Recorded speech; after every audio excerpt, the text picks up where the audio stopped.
what shape the economics of a place takes depends on the value I accord to this object or that object, right? For example, jewelry. Why do you go after jewelry? I'm not talking of those who look at gold or silver as investment. But why do most people rush after diamonds or rings or necklaces or precious stones or whatever? It's a subjective decision, right? And so what happens therefore? The price of a stone rises greatly. And you work very hard to one day to come to a situation when you'll be able to afford that stone. And it's just a stone. Now, does the stone intrinsically carry that much value? Does the stone have something inside of itself, something innate to it that is very valuable? Hardly anything. It's your own subjective value system. It's your own conditioning that's telling you that you must have that stone. And to have that stone, you'll hop jobs. You may even take a loan. You may save for a long time so that ultimately you may have that stone, right? Spirituality tells you what exactly is valuable in life.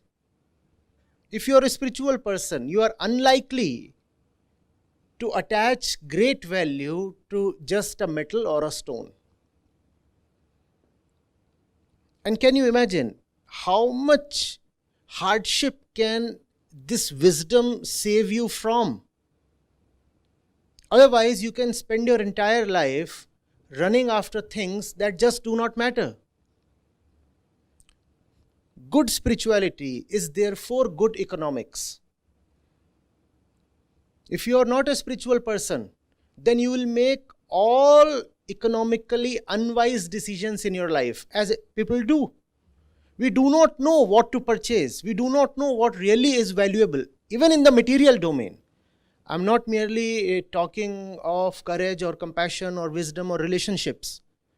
I'm talking of something very material and tangible.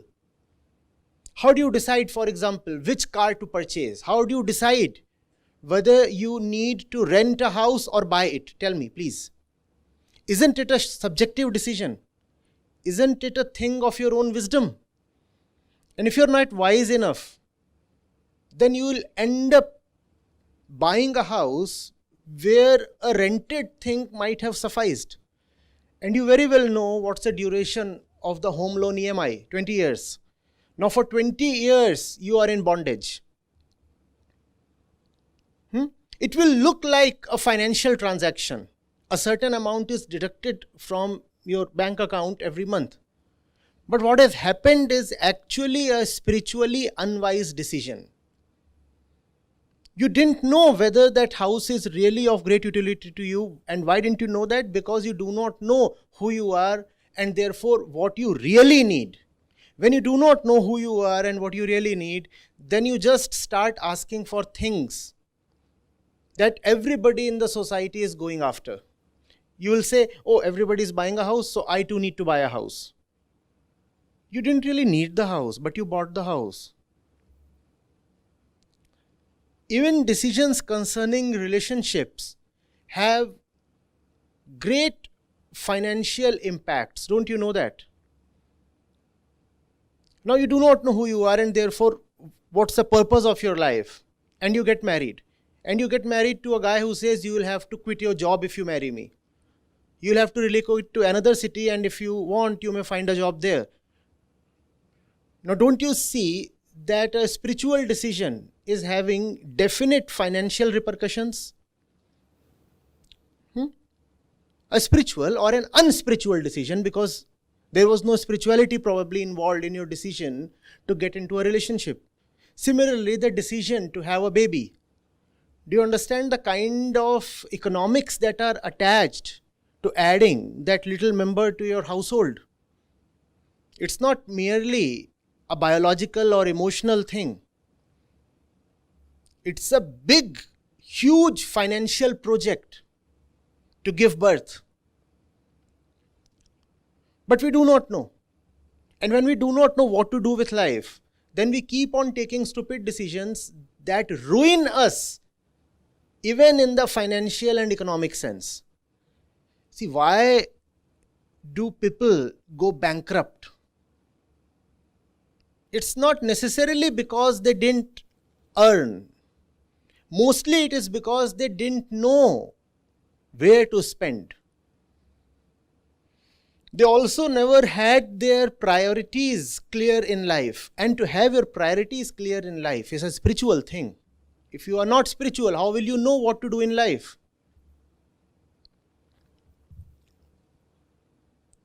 Now, you all are here and pursuing a professional course.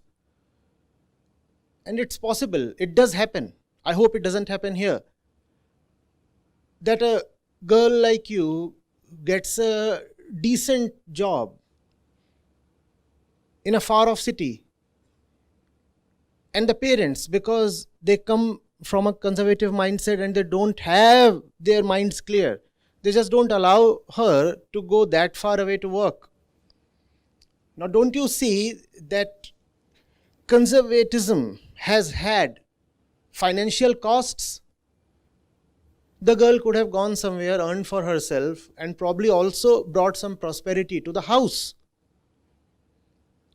But lack of spiritual clarity has prevented financial gains. You look at the stock markets, for example. Why do people lose so much there? The primary reasons are fear and greed. You invest much more than you can really afford. And when things don't go your way, you start panicking. And then you book losses. Let it be very clear that spirituality and worldliness are not two separate domains. Even to succeed in the world, you need to be spiritual. And that's the reason why spirituality is so essential. If you are not spiritual, the punishment will not be that you will be denied entry into some heaven. Heaven, etc., anyway don't exist. The punishment of not being spiritual is that you lead a very bad, a very ruined worldly life. And that includes an economic life, a ruined economic life. The fellow just does not know what to do with material objects. Instead of spending 300 rupees on a book, he would rather buy a pizza. And this is a financial transaction, right?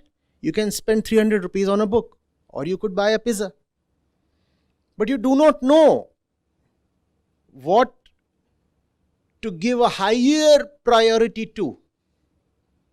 Therefore, you just splurge your money, waste it just anywhere. Even to be smart with money matters, you require a spiritual insight. And that applies at the micro level, also at the macro level. You look at nations. The finance minister, for example, presents the budget. Now, what do you give a higher priority to? Subsidizing electricity or taking care of education and health? If the fundamentals, the inner spiritual fundamentals are not clear, then you will present a budget that will give freebies to your constituency, your voter group, instead of putting the money in the right place. So it is not merely the person. Even nations, actually the entire world suffers when the one making the economic decision is spiritually bankrupt. There are countries that spend an unbelievable proportion of their annual budget in just procuring arms. North Korea, for example. Now, people there are starving actually. The standard of living, the quality of life is very low. But all the money is being spent in being battle ready. Do you see how an unwise person can ruin the economy itself?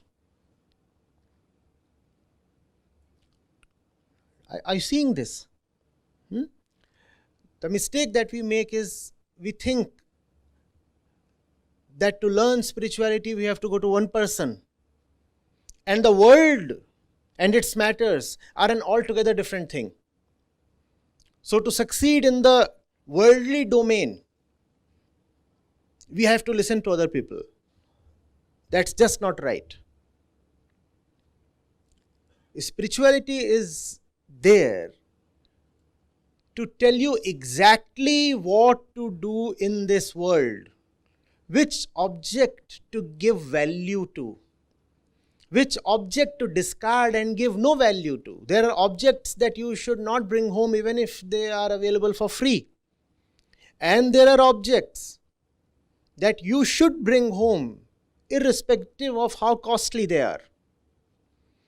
And that kind of thing only spirituality can tell you.